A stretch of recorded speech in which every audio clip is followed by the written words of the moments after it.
Welcome, everybody. I am so excited to have you all here, and I know some of you were with us last night at the School of Business and at the reception at the Buttercup Cafe.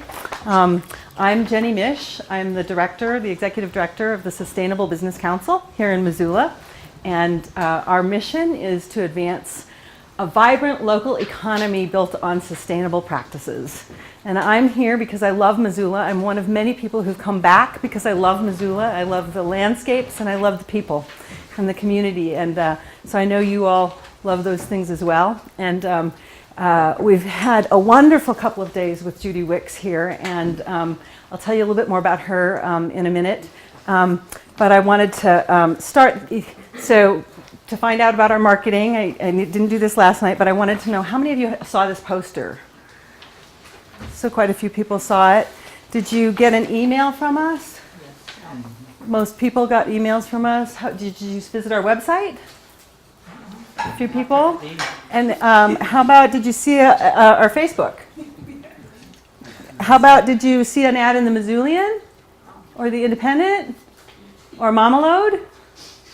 Couple from Mama Load, yeah? Did you hear us on the radio? Yes. Yeah? And word of mouth? Yeah. Lots of yeses. Okay. So, that's our market research. We have to do that. As you well know.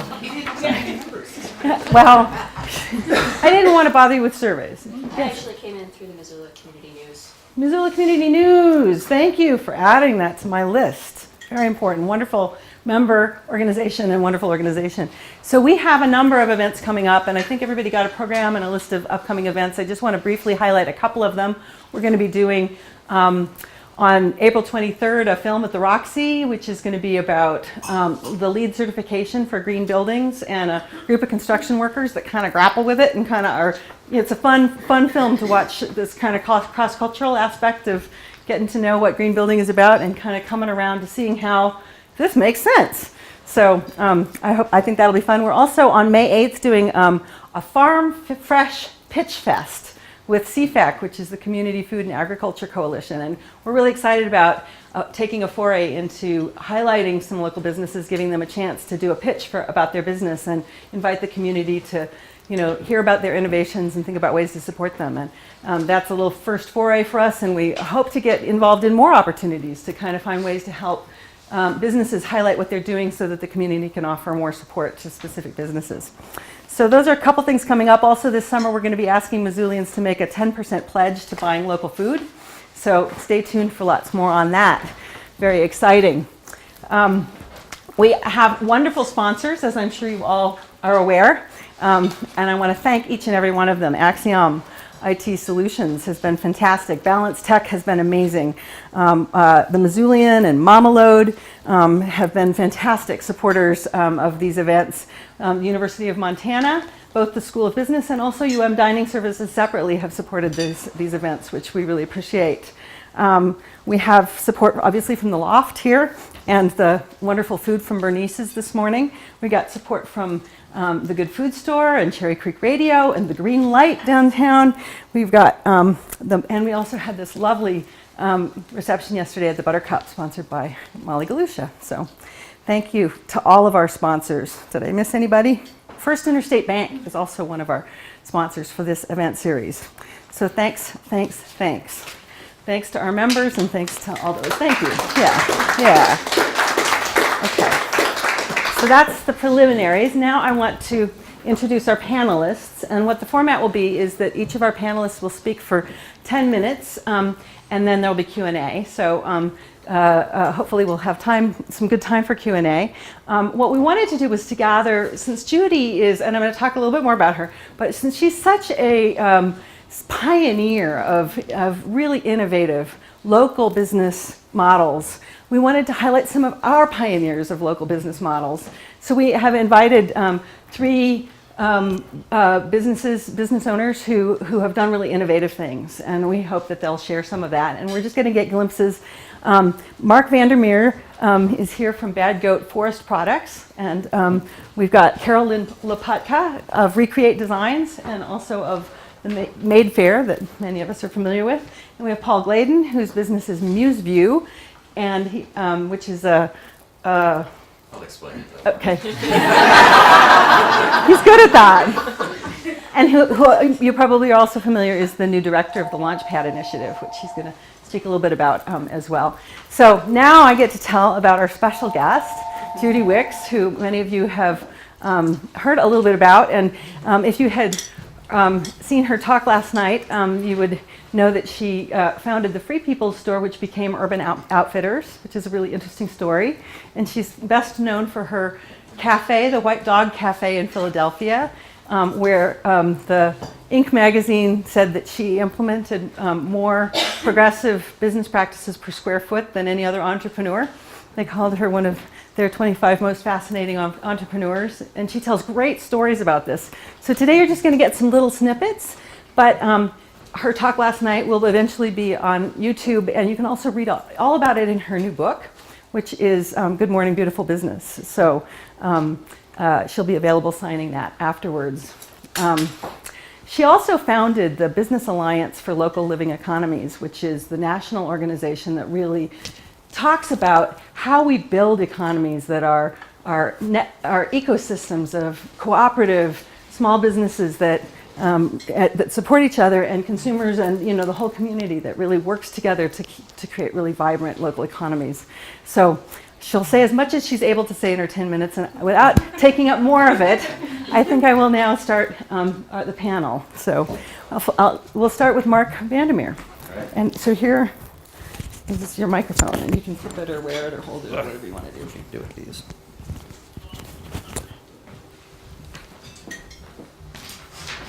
I'm going to stand over here.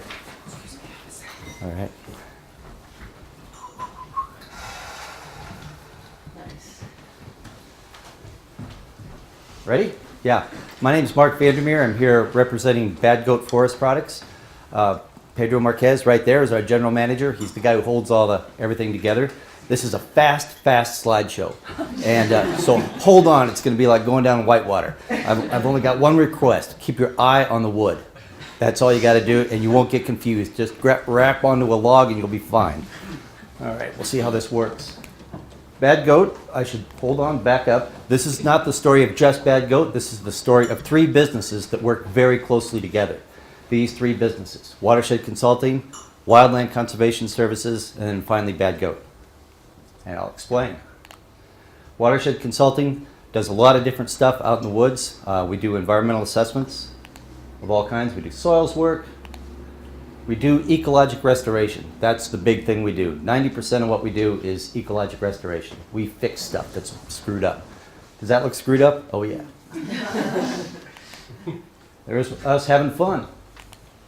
What we do best, or one of the things we do best, is forest restoration. Forest restoration. Remember I said hold on to the logs. This is where our wood comes from. This is where Bad Goat gets its wood. And we work all over western Montana. We're out there right now, sawing trees down for a good reason. Always for a good reason. True forest restoration. There's us doing stuff, having fun again. Then there's Wildland Conservation Services. This is where the sawmill comes in. We also have a native plant nursery, but you don't need to know that. There it is, pretty. That's the sawmill. This is where the action happens. This is under the Scott Street Bridge here in Missoula, the north side of the Scott Street Bridge. You've heard of the troll over there under the bridge? That's me. Yeah. There's the mastermind behind the sawmill, our foreman, Dave Duran. There's the saw. Looks dangerous. It is. Product out of nasty logs from forest restoration projects. A little bit of action down there at the mill. And we can take an ugly log and make it pretty. Yeah, that thing would have been in a slash pile and burned up. We also have 4 arborists on staff, and we use urban wood. If I could pay attention to one topic, I could make a living just on logging Missoula. That's it. More urban wood, good stuff, beautiful stuff. More urban wood, big slabs. Great product. We dry stuff in the shade. We air dry everything. These things here take almost 2 years to dry. Now, Bad Goat Forest Products. How does this tie in? Bad Goat takes that wood, actually purchases that wood from the sawmill guys. and we sell sustainably harvested, locally grown wood. People want to know where their wood comes from these days, and now you know where it comes from. It comes from forest restoration projects and from our urban forests. A little bit of product there, and now what I'm going to do is fly through a bunch of stuff that we do with that wood. Not only do we sell it, we do stuff with it. The best way to sell wood is to add value to it, and we have a collective of artisans around the community who use our wood in various things, and we have our own people right on staff doing it as well. We like to design and build barns. We love timber framing. We like barns and saunas and sheds because they use lots of wood on one whack. And we can build with green wood. And to be honest, the wood we use is a little bit hard to use because it comes from forest restoration projects. It's not the greatest, they're not the greatest trees on earth. Some stuff downtown at the Front Street Market. Look at that. That is nice stuff. I can't believe what these artisans can do with this wood. Love timber framing. Barns, that's a nice one. Barn from the back. More sheds. You'll see our sheds all over the place. Sauna. Greenhouses. Love greenhouses. Greenhouse on the move. Chapel greenhouse. I call this the Church of Greenhouses. This is a forge up in the Swan Valley, Blacksmith Forge. We can put these timber frames in tight spots because most of it's hand-built. Outhouses. Need an outhouse? Some cool joinery. You'll see this out at the Laughing Grizzly. We have lots of stuff all over town. You'll start to see our products in a whole bunch of different stores. Local brewery. This is their work table. It's got a steel front to it to really bang things around. Sturdy stuff.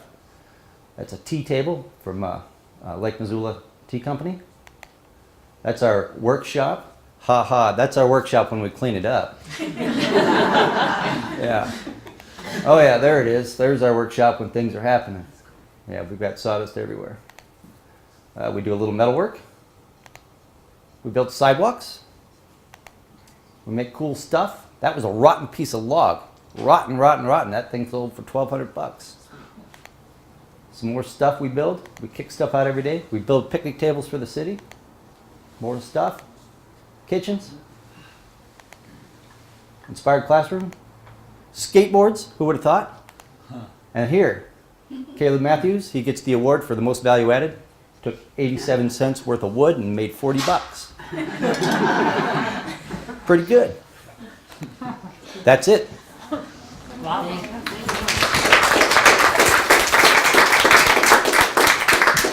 Thank you, Mark. That was lovely. They also at Bad Goat, they have a new shared workspace where we'll be starting to see some First Friday events there, and in an artist space that's kind of a woodworker, kind of shared environment. So stay tuned for more of that. May 2nd. May 2nd. First Friday in May is Cool. what we're shooting for. And where is that location? It's 1301 Scott Street. It's in the Zip. You know where the Zip beverage distributor is? We're in their complex. Great, thanks. Yeah. Look for sawdust. Smell it maybe. It's not too brave. Look to your left. You'll see the logs. Great. Follow the Carolyn. smell of pine. Thanks for that whirlwind tour, Mark. Next up, Carolyn Lopatka. Hi, my name's Carolyn Lopatka. I'm going to sit down. I'm pregnant and get winded just standing. So that's my website. I have a little slideshow you can kind of glance at while I talk. It also helps me time my presentation as well. I'm a little too tech savvy, I think, to plug things into computers. So I have to do fancier things like on iPads. Anyways, I'm going to briefly talk about two of the organizations and businesses I'm involved in. Recreate Designs is my little baby. We've been in business for over 9 years. I started in Wisconsin, in Madison, Wisconsin. And it was a part-time kind of thing, more of like I'm going to do a street show here, maybe a little craft fair there. And it's, our main business model is we take a product, put some effort and time into it, and make it into something else. So it's reclaiming secondhand goods and repurposing them into products that are acceptable in kind of the mainstream marketplace. With kind of an underlying message of, hey, it's recycled, without shouting it too loud or having it look too recycled. So I moved to Montana in 2007, I believe, is when we moved. My husband was going to law school here, and so it was I had to move. I really liked Madison, Wisconsin, but Missoula, Montana is pretty awesome as well. We got mountains instead of lakes. And I developed my business slowly and sustainably. I didn't just quit my job. When I moved here, I had a full-time job, I call it, just to pay all of our bills since one was in school and so on and so forth. And so I kind of was doing it on the side, but within a year, it soon became a full-time venture. And it started, originally in the basement of my apartment in Madison, Wisconsin, and then in my student housing apartment, where I'm sure my neighbors did not appreciate some of the noise I made. And then I started to move into other larger spaces. The first handmade show I did in Madison, Wisconsin, the thing I make most are these t-shirt skirts. It's kind of what I'm most known for and how everything kind of started. It's reclaiming an old t-shirt, using a design pattern I made myself, and making it into a skirt that is very flattering on a lot of body types and just kind of cute and fun. And the first show we did, we sold out right away. And so I knew this might be onto something here. So I kind of developed it a little bit more and continued to work on the basic stuff when I moved to Montana. And I grew up in a very supportive and creative environment. My dad grew up during the Great Depression, and so we never got rid of everything. Our house looked like that sometimes. But I had an entrepreneurial spirit at a very young age and kind of developed that through my business. The artist community in Missoula is amazing and very supportive. In Madison, I participated in like the farmers markets and that kind of thing, and it was great there. But here, it was overwhelming. And within a few months of living here, I knew that I could launch, have enough in the savings account, but I knew it would be a success. From the beginning, we made a very conscious decision to reuse materials and upcycle everything. I could have taken my designs and patterns, bought bolts of fabric from wherever, made the same product, made things in China and then had them shipped, and it'd be a lot easier because everything is one of a kind. So there are some struggles I go through to make the products. We source the majority of our raw materials from local secondhand stores and upcycle them. We have an adult and children's clothing line, as well as books and bags and accessories. Started originally with adults, and then after I had my first child about 4 years ago, I couldn't find things that were cute but not ridiculous. So it was a girl, and so I started making a couple of things after she was born and prior to her birth. So it really inspired me, and I did notice that a lot of children's clothing was either poorly constructed or just kind of stupid and pastel-y with dinosaurs and just not fun. And so I developed several patterns where the clothing and stuff would be fairly versatile. Things are reversible, they're well constructed, and the sleeves are longer so they can wear it for an additional year or two. So I make these pants called fancy pants. They're just large enough in the butt for a cloth diaper. And they have long legs. So they can be folded up to start with. And then, like, my 4-year-old still can wear her 2-year-old pants. She's small, but she still can wear them. So it's kind of nice to have that versatility. And we also do some books that are made out of 100% recycled paper, old books, and then lots of random bits and pieces from like board games, decks of cards, just random stuff. And there's just a lot of stuff out there. And I joke that anything can be turned into 3 things. You can make it into a clock, even an air conditioner. You can make that into a clock. You can do a clock, a tote bag, or a book. So anything that you find lying around, you could easily make into those 3 things. So it becomes a problem when I counter, like, not really piles of trash, but just stuff. And I'm like, my brain kind of goes a little crazy. But I have limited my product line to things that I can reproduce on a fairly regular basis because a discarded air conditioner is a little trickier to find.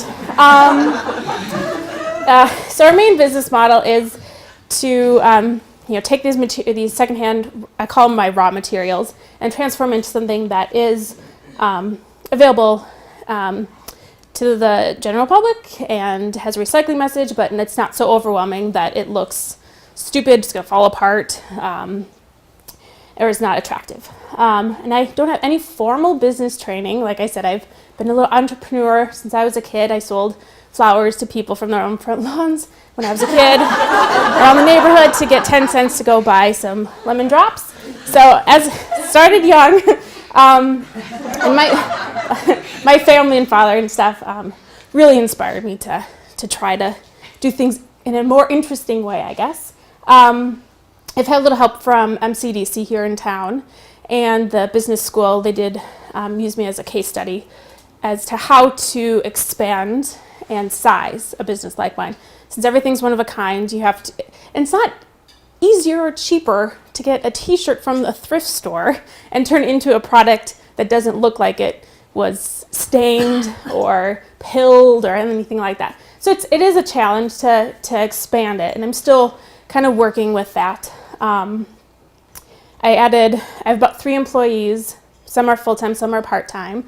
So it's from my basement to where I am now. It's a pretty big growth. I'd like to continue to grow, and it's a little bit of a struggle trying to find that supply chain that can keep me getting larger if I choose to. I noticed that there's an emerging market of upcycled goods in the local and the national marketplace, and I wanted to participate in this growth. There's actually a lot of people like me, it's starting to become hard to find the actual raw supplies, like secondhand supplies, because everyone is starting to do this, which is amazing and fantastic. But it's something that I'm aware of and something I'm trying to work on.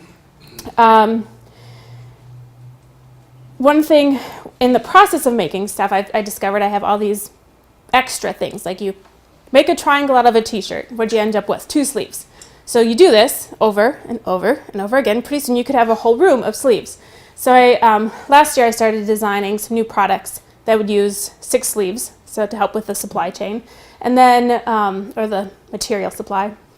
And then anything else that's big enough, I give to someone else to use as rags and scraps. So I try to keep everything in process of moving to something else versus just going into a landfill. I sell at the local People's Market here in Missoula on Saturdays, and I have stuff on my website, although there's not a lot on there right now because it's hard when you have a lot going on. I try to focus on certain things. Last year was developing more wholesale accounts, and I have some consignment accounts.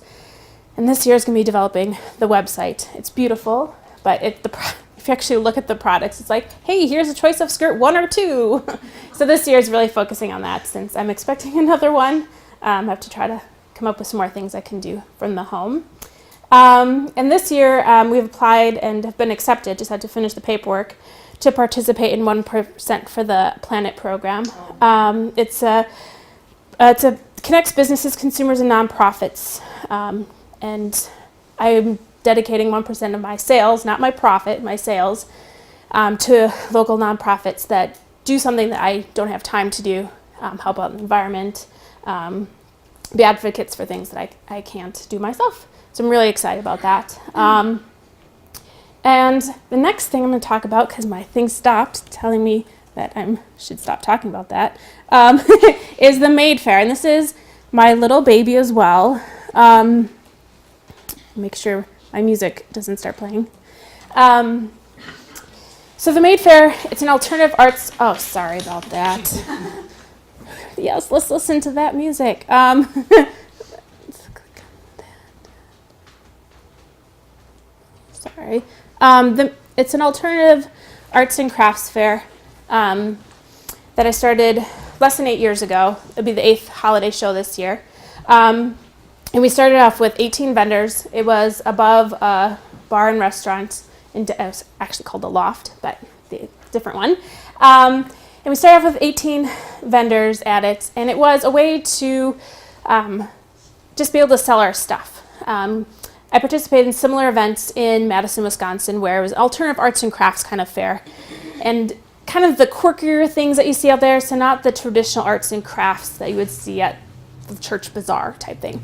So it was more interesting things. And there was something kind of similar here, but I wanted to kind of grow it into something that could be big and huge. I had a vision, and we're slowly getting there, which is exciting. So we started out with 18 artists. We did pretty much all of our advertising virtually, socially, handouts. So we didn't know if anyone was actually going to come. So it was a little nerve-wracking at first, and there's some hiccups along the way.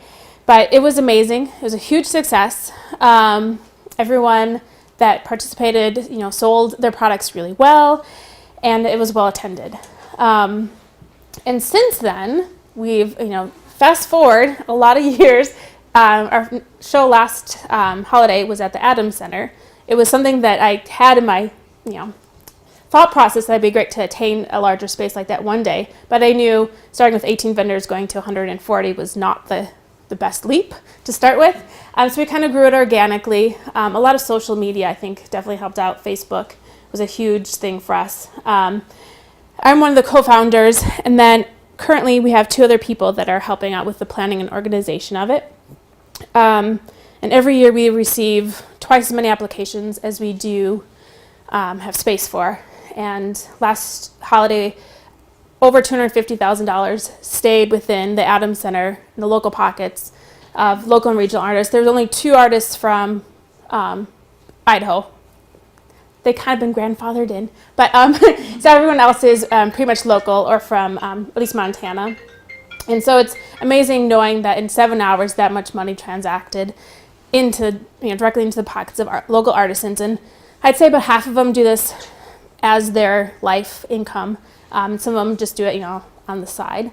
And I think one of the reasons why it is successful, and I don't have an exact number, but I imagine over 5,000 people. It's very claustrophobic, and I'm very aware of it. It's really packed in, and we've changed things up every single year. We've moved to a larger and larger venue, just to try to be able to fit people in a space that's inviting and really trying to expand it so that there is an opportunity for a lot of local artists to participate, but at the same time having room to shop is really important, because if people don't shop, it won't help.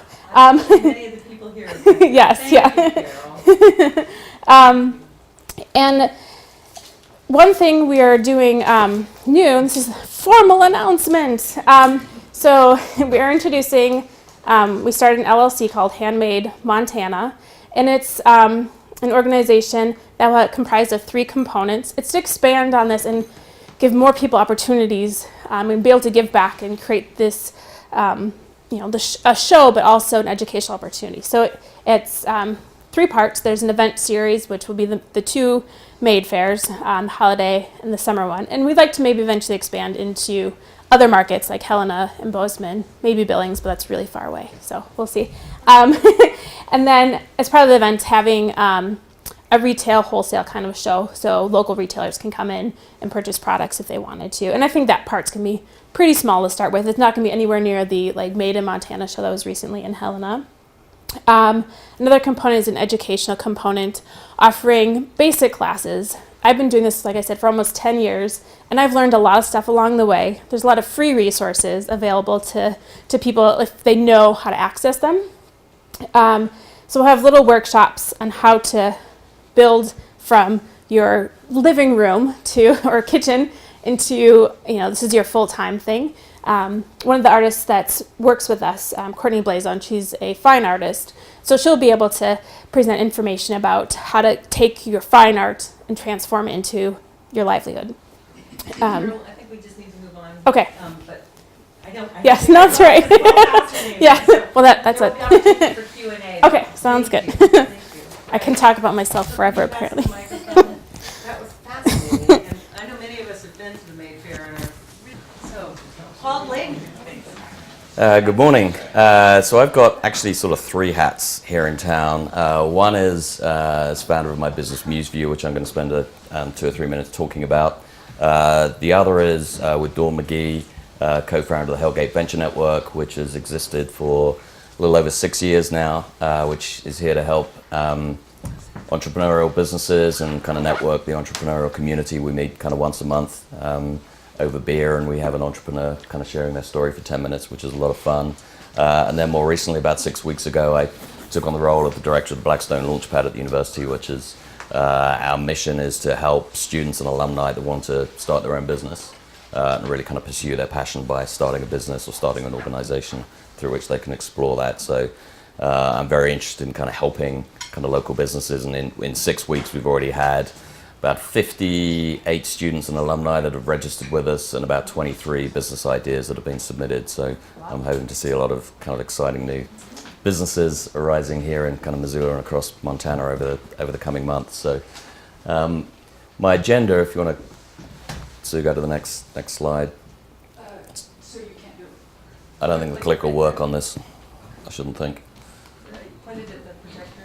Oh no, it does. Wait. Awesome. Google's even smarter than I thought they were. Excellent. It doesn't want to stay there. No, it doesn't. There we go. Okay. All right. So I'm going to spend 2 or 3 minutes talking about my business muse view from a sort of sustainability perspective.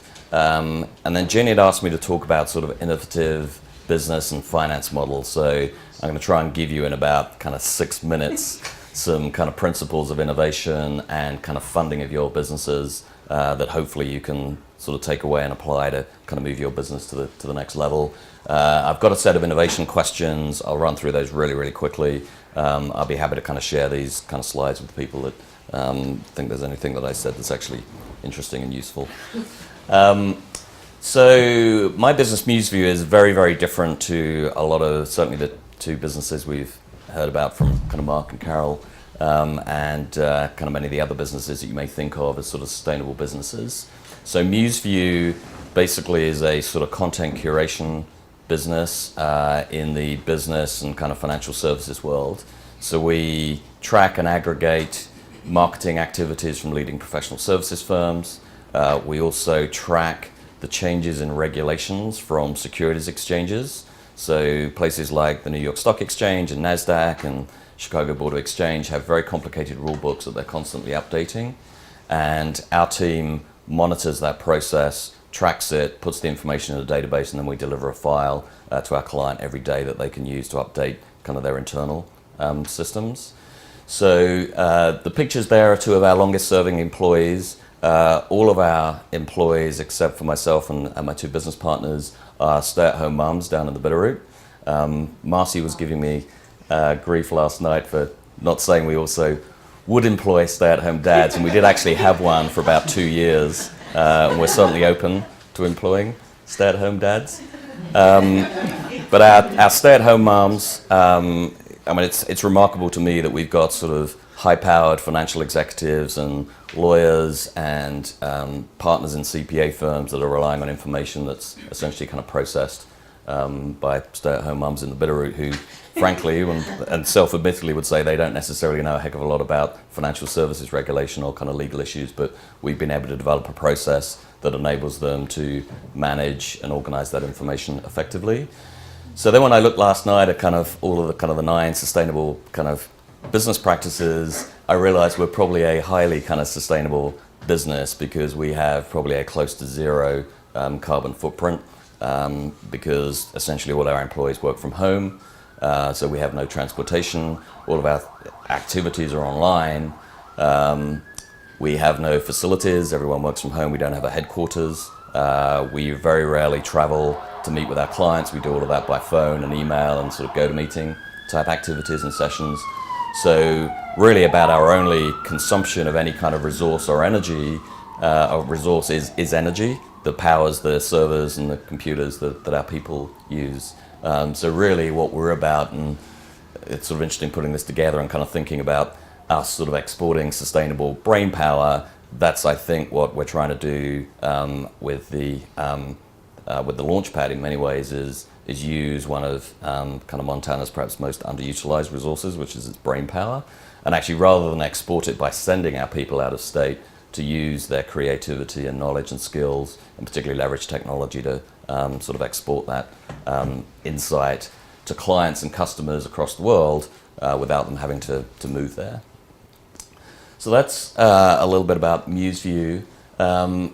So to get into the sort of innovation and kind of business models piece, and this sort of reflects a lot of my kind of background and kind of the work I've done over the years, sort of both in the corporate world. So some of the terms and some of the examples I'm going to give here are kind of big business examples.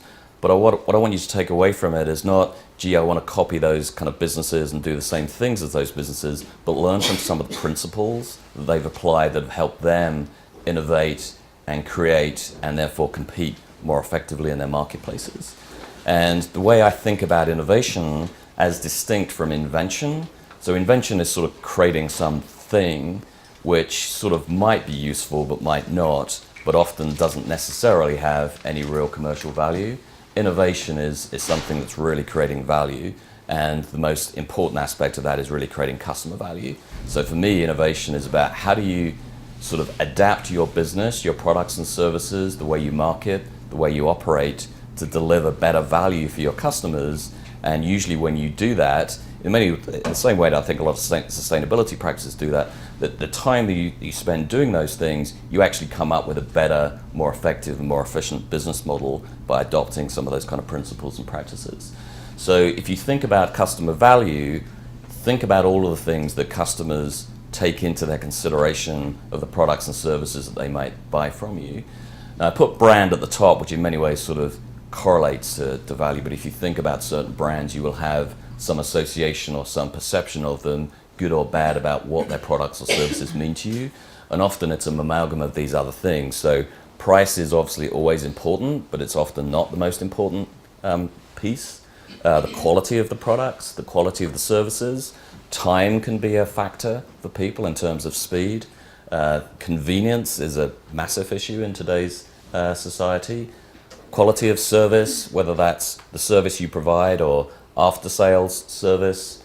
Sustainability, I think the important thing, I think in today's world, is that sustainability is clearly a very valuable and very powerful kind of movement and concept.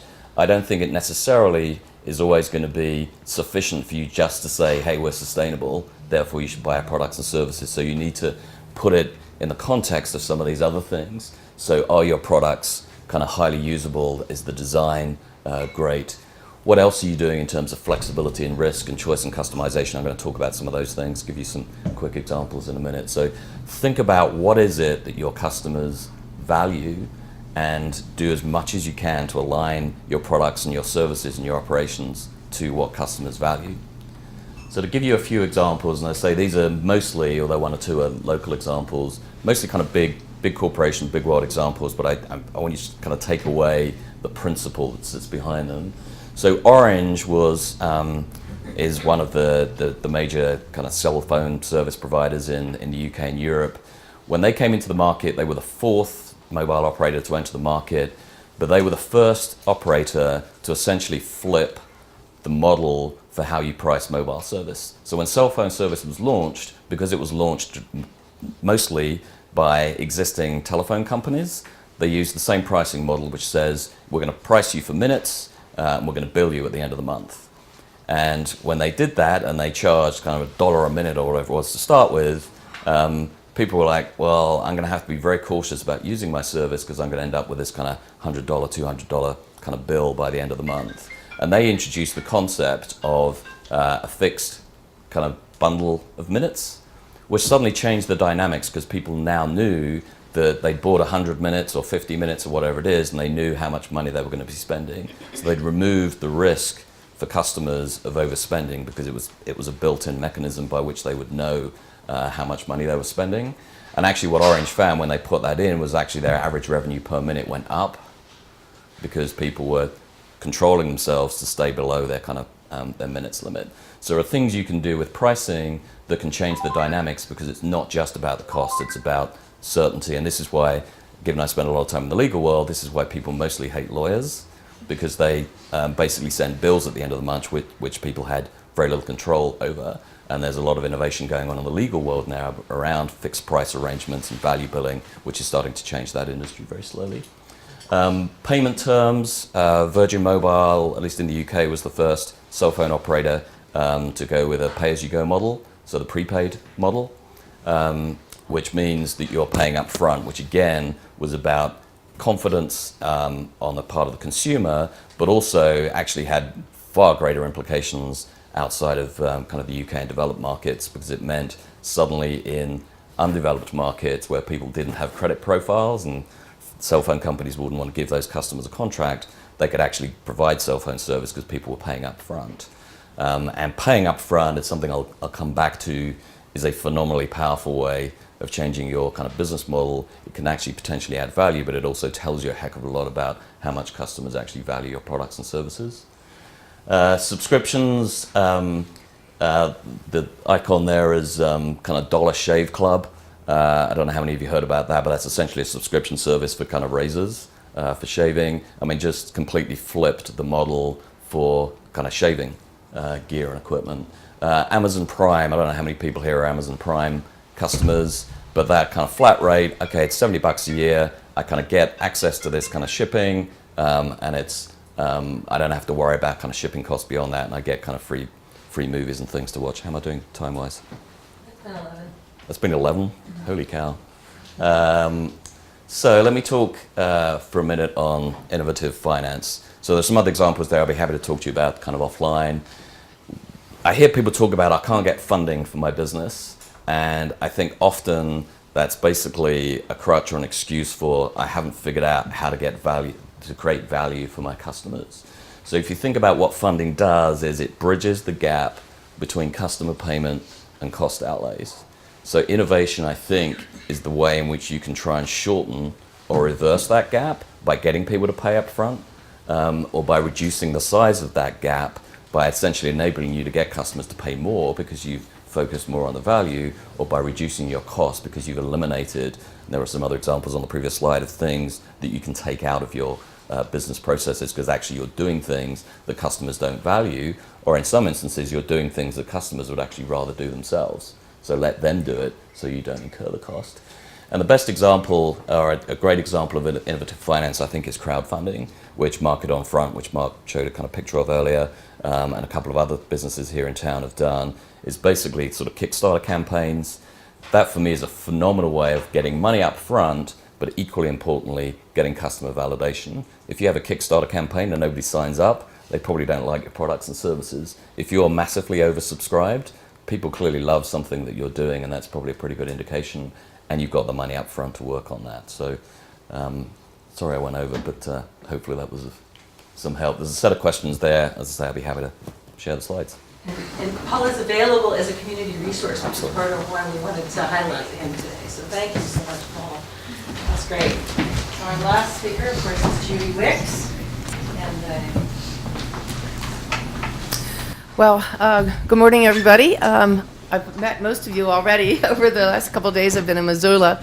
Really enjoyed my visit here. And in particular, I really enjoyed seeing and hearing from the local business people. Really enjoyed the shops and Buttercup Market and Cafe, and Mark and Paul and Carol Lynn's businesses are really fascinating to me. So I talked almost an hour last night, and I know many of you were there, so I'm trying to think of some things that I didn't say last night. But when I started the White Dog in 1983, I had never heard of sustainability or fair trade or living wage or any of the things that the White Dog became known for eventually. I just wanted to have a neighborhood cafe where my friends could gather and eat good food and have conversations. The first vision I had about my cafe were the curtains. I was imagining blue and white checked cafe curtains because to me that represented old-fashioned hospitality. So I really built the cafe around those curtains in a sense, starting with that first vision. One of the things I did know I wanted to do was to buy from local farms, and at that point the local food movement had not started. So it wasn't like I was trying to start a movement or I was trying to join a movement or anything else. I had managed a French restaurant for 10 years, and I was just sick of all those heavy cream sauces and imported ingredients, you know, Dover sole and all this stuff, escargot. And I wanted to have food that I enjoyed when I was growing up. I wanted to have a menu, put on my menu Nana's strawberry pie, which was my favorite pie that my grandmother made, and I wanted Betty shish kebabs, which was my mother's favorite dish. And my family had a big garden, and I watched my mother and my grandmother stew tomatoes and do all this canning and jarring every August and September, and freeze. And my grandmother made all these pies that she put in the freezer that we could enjoy throughout the year. So I was really going, in a sense, back to my roots. I wanted to have my favorite childhood treats. I make sure I had a hot fudge sundaes and root beer floats on the menu, you know. And I actually had root beer that came out of a beer, what do you call it, a keg. In the beginning, and it lost its place as beer became more popular than the root beer. But anyway, that's kind of where I started with all this. And really, my business taught me as I moved along. I ran the business for 26 years, and I like to think that we were a learning organization, that I was always learning and applying what I learned to the White Dog, and learning and education actually became a product besides food and service, of our business. So we started having many kinds of events. One of the frustrations I had in running a small business, especially a restaurant, is that it takes so much time. It takes your whole life, basically. So all the things that I cared about that normally you do as a volunteer, or you serve on boards and nonprofits or whatever, I didn't have the time for. So it was really a time management solution, in a sense, that I started bringing into my business all the different things that I cared about by having educational programs about them. I was really concerned about drug policy, and all the people being locked up for marijuana, which I think is like a miracle drug. So, I started having programs on drug policy and inviting Ethan Nadelman, to come and speak. And luckily, Philadelphia is very close to New York and D.C., so I had access to a lot of speakers. So all the things I wanted to be educated about and wanted my customers, my staff to know about, I brought into the cafe through all these different events that I went into more detail about in my talk last night. Let's see. I should tell you, and I didn't talk about this last night, that our mission, I always feel that the purpose of business is to serve. So our mission was to serve fully in 4 areas: serving our customers, of course, serving our employees, serving our community, and serving nature. So when I would make a decision, I wouldn't make a decision based on how much money is this going to make, although that was a factor. But how will this serve these 4 constituencies? And it was more for me about maximizing relationships as opposed to maximizing profits. And I think that's what made it a healthy business, because I think when you maximize those relationships, with your customers, with your staff, with your community, and with nature, then, to a large extent, profitability follows. But I don't want to say that I did not. Someone was pointing out today that I have a good business head, and that's true. I think it's a kind of a natural thing. I would make a commitment to, for instance, give away a certain percentage of my profits to nonprofits. And during the year, I was always writing checks and thinking I'm going to give them money. And at the end, I'd ask my bookkeeper, well, where am I on in terms of percentage of profit? And I would get it almost exactly right, just intuitively. I could sense like how we were doing and how much I was giving away and so on. I don't know exactly what you call that, but I think intuition is a really important part of the way I ran my business. And in my book, I talk about 2 contradictory yet simultaneous energies that I called Will and Grace, not like the TV show. But I compare it to whitewater canoeing, that grace is kind of a surrender, knowing that you don't know everything, and that there's power is much greater than yourself in the universe. It's kind of a spiritual thing, and that you surrender to the greater power, and your oneness with the world. And so when you're whitewater canoeing, it's sort of like being in the flow. Your canoe or whatever is in the flow. On the other hand, you could go right over a waterfall, or whatever. You have to have will. You're a human being. Not only are you at one with the world, but you also are an individual who has choices to make. And so you use your paddle to to make decisions, to influence your journey, to get to the shore, so it's these two simultaneous energies of surrender and taking action at the same time, in a sense. And you can see, sometimes I see people in my life that are too much about will, too much figuring like they know it all, they're going to do it this way, it's all in their head and so on. And other people, they're too much about grace. They're kind of like floating down the river, when they're waiting for things to happen to them, So it's the kind of that balance that I feel that has made me a good business person. It's really like the way I try to lead my life. And it's sort of related a little bit to the management style that I developed. When I was first a young manager, I felt very uncomfortable managing people. I actually always felt uncomfortable managing people. That's why I finally ended up selling the business after 40 years of being an entrepreneur. I had enough of that, managing people. But anyway, I was trying to think, well, what is my management style, I thought about how my mother raised us, how I was raising my own kids, how I work with my dogs, how I manage my own life. And it's really, again, this balance or simultaneous energies. In this case, I talk about it as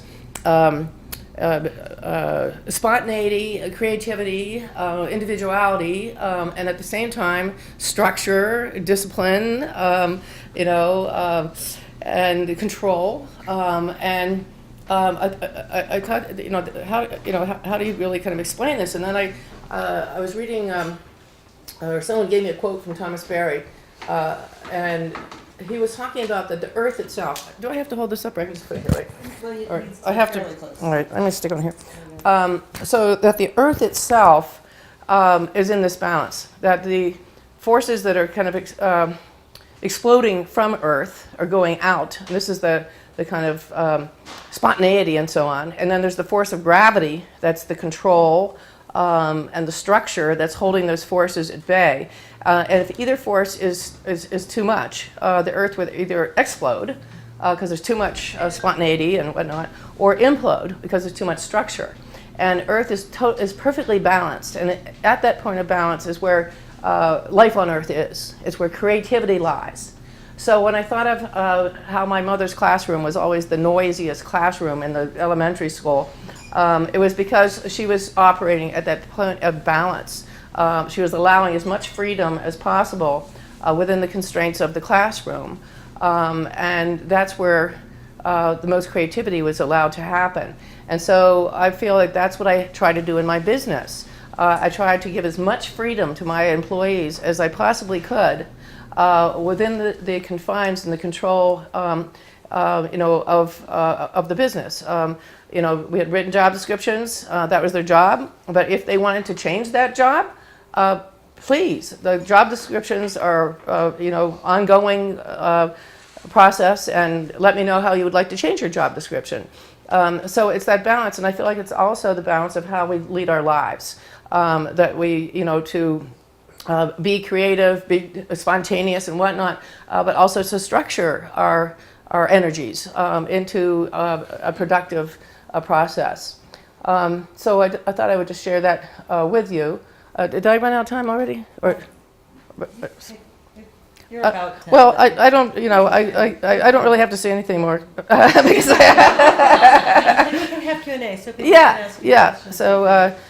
There's one other thing I did want to say in terms of the mission of service, that every year to look at how we had done in those 4 areas of service, customers, employees, community, and nature. I had what I call the anniversary howl, like this kind of howl. Ooh!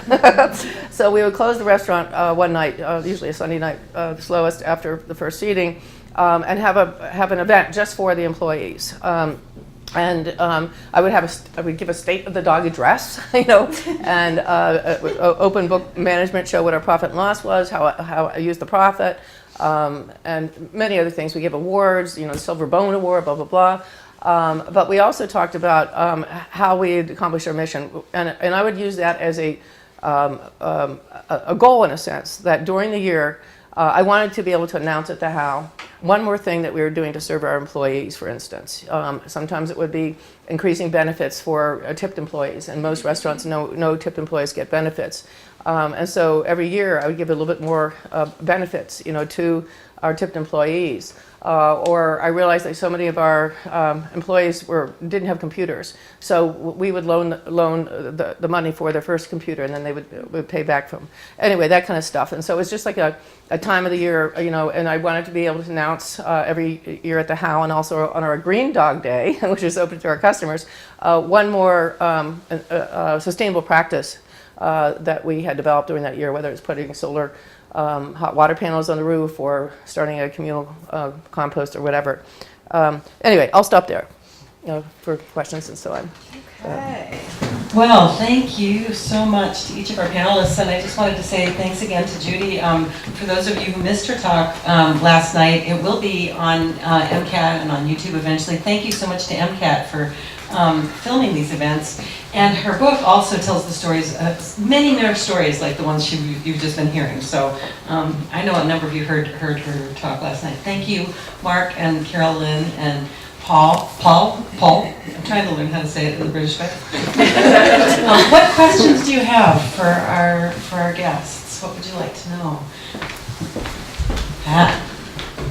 And please pass the mic to whoever is going to. So I was interested in the idea of growth, and growth and sustainability sort of are opposite ends of the spectrum. But Carolyn, you said you wanted to know how to grow. The business school helps you figure that out. How does an entrepreneur in a sustainable business view growth philosophically? Who would you like to address? Well, Carolyn's the one who's said it, but I'd love to hear an answer from anybody. Thanks, Pat. Who would like to take that on? Carolyn, do you want to address it, or Will you pass the mic?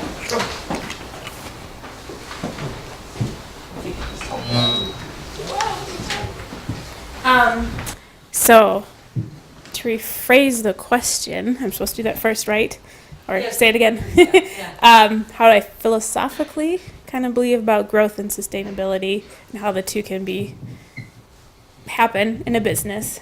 I think it's hard to grow and maintain that sustainability and figure out what the steps necessary are to kind of hold on to the original intent of the business, which mine was fully sustainable and a green business focus. It's just always kind of coming back around to that when thinking of any changes in the business structure and in production, and not exactly sure. I'm still learning it.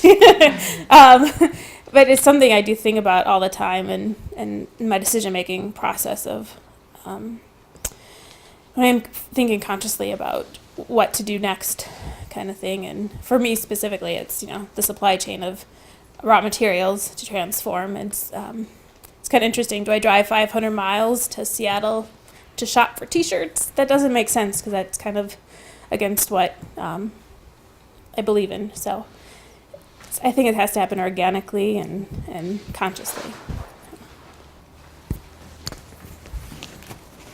Yeah, I think what you said at the end there about growing organically, it should be growth because sort of the market wants to see that growth because you're delivering, as I talked about, delivering value to customers. It's where it goes wrong is the growth for growth's sake, as Judy was saying last night, in kind of the investment world, that sort of once you're beholden to the stock markets, you're expected to grow year in, year out and find new ways to try and grow and to cut costs out because it's for the investor's benefit, not for the...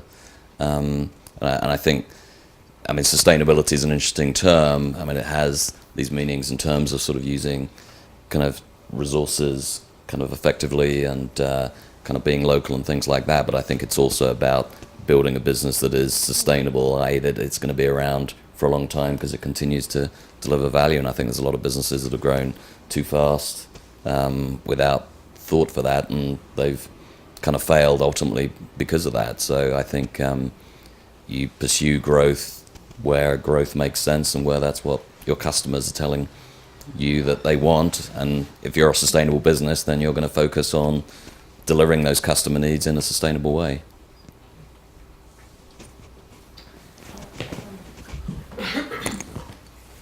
I just wanted to add a little bit to that.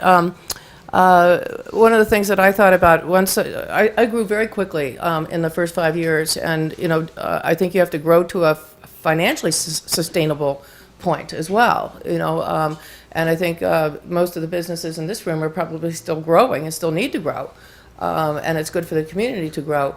But at some point, for me, when I realized I was financially sustainable and I didn't have to grow any larger in terms of my footprint and so on, I thought about the idea of spreading our models as opposed to spreading our brands.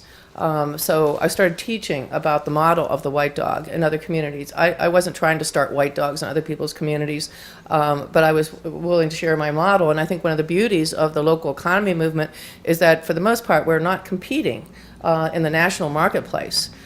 So if we come up with a good model that works in our community of food processing business or whatever, we can share that model with somebody in another city because we're not competing in the national marketplace in that way. So and that's one of the things that Bali does, is to help spread these models. But I was also I wanted to hear from you, Mark, because I'm very fascinated by your business and how you have those different aspects of your business with the sawmill and so on. And to me, one of the ways to grow is to look to see what is it that my community needs that might be related to my business. There's a really great model of growth in Ann Arbor, a deli called Zingerman's, a very famous deli. Instead of doing a national chain of delis, they look to see, what does my a community need? Well, they didn't have a creamery, so they started a creamery to make ice cream and cheeses. Their community didn't have a fair trade coffee roasting company, so they started a coffee roasting company. They were all businesses that related to their own business. And many more. I think I have 12 different businesses, and plus they were able to make their best employees owners, in those new businesses. So they have a family of businesses with many owners, a team of owners. And I think that's a great model. And I was thinking of that when I was hearing about your business. I'd like to hear a bit more about the way that you grew. Oh, well, I started out with a 65 Ford F-250 and a chainsaw. I've still got them both, and they both run very well. I think we're all kind of saying the same thing. You've got to be organic, and you've got to only grow as the services are needed by your community. Right. And that's how we did it. We didn't get any big loans or anything else. So we just grew organically. As folks wanted our services, we moved into those places, and that's all there was to it. Mm-hmm. So now we're running about 14 folks when we're at full tilt, and it's and we don't have to worry about that division between sustainability and growth, because we're founded in what you might call sustainability, even though that word's getting a little fuzzy these days. So we don't have to worry about that, and our growth is slow enough that we don't really worry about it either. We've been around for 20-something years, so it's been slow, and that's the way to do it. I feel that a lot of folks get a big chunk of money, grant or loan, and that's they're dangling just enough carrot to get you into trouble. And so growing organically has been a real safe way to do it. I just want to acknowledge that this event was supposed to end at 9:30, so I'm going to take one more question and invite people to linger and talk with our guests. We have so much innovation in this community. Would you like to? Yeah, I wanted to touch on that sustainability, the fuzziness of sustainability question. And, people talk about greenwashing, and where do you all see the term sustainability? Sometimes we talk at Bad Goat about, let's just keep that word out of all of our marketing materials if we're done with it. Is there a sense out there with you guys that are we beyond that term? Is that term almost becoming detrimental to use or overplayed and losing its meaning? Yeah, I think it's the comment I made sort of about sustainability and that set of kind of customer value, that it's difficult increasingly, I think, for you to differentiate on that, because the term has become so kind of fuzzy and so overused that just saying it, I think people are going to start to kind of glaze over. So you've really got to be, when the definition is fuzzy, you need to be clear about what your definition is, and make sure that that's the definition you're comfortable with, and those are the values that your customers and your employees and your community value. So I think you're absolutely right. You can't just say sustainability or say some other word that you think sort of means the same thing. You need to be clear about what it is. And I think your philosophy of sort of transparency in the business and open book management, I think most good sustainable businesses are very transparent about how they operate and kind of what they do. So I think that's probably your best way to pursue it in the face of what I think is a clear issue and challenge.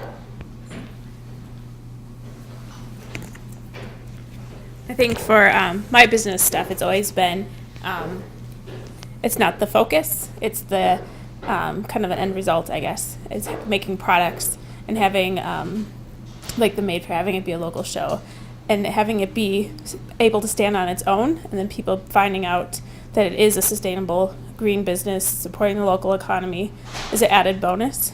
And because, yeah, it's definitely green business, sustainable, all those words are kind of definitely being used a little too much, even if a company isn't that themselves, I guess.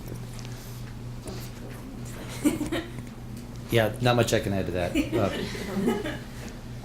Well, only that, I mean, I've not thought of a better word is the only problem. And, I like to think of sustainability as being really in three ways. Environmentally sustainable, but also socially sustainable, as well as financially sustainable.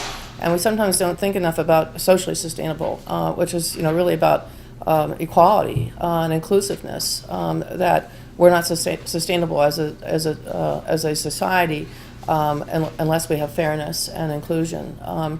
And one of the words that we use in the Bali movement is living, that can be used instead of sustainable in some cases. That a living economy rather than a sustainable economy is one that supports life, both community life and natural life, as well as long-term financial life. So sometimes I use that terminology, creating a living economy rather than a sustainable economy. But that's the only other word I've actually been able to use in the same way. But if anybody comes up with any other better words, I think we're all looking for them, because we do get sick of hearing about sustainable. And there is a reaction. I mean, the right wing, of course, hates the word. And I heard in North Carolina, they actually passed a law that they're not going to use sustainable in any of their legislation or sustainability. It's that crazy. Well, as the executive director of the Sustainable Business Council of Missoula, I feel like I need to weigh in on this issue and say that we took on that name at a time when it was very innovative and really forward-thinking, and it really meant very much what Judy said, that it's about being financially sustainable and ecologically sustainable and socially sustainable. And another definition that's very common is to operate in such a way that we aren't compromising any of those resources for future generations. And those are high ideals, and it's hard to live up to, and people try and fall short in many ways. All of us fall short in many ways, no matter how much we're dedicated to it. And so I want to just really thank you for the question and say that what I see as our role in this conversation is to keep having the conversation.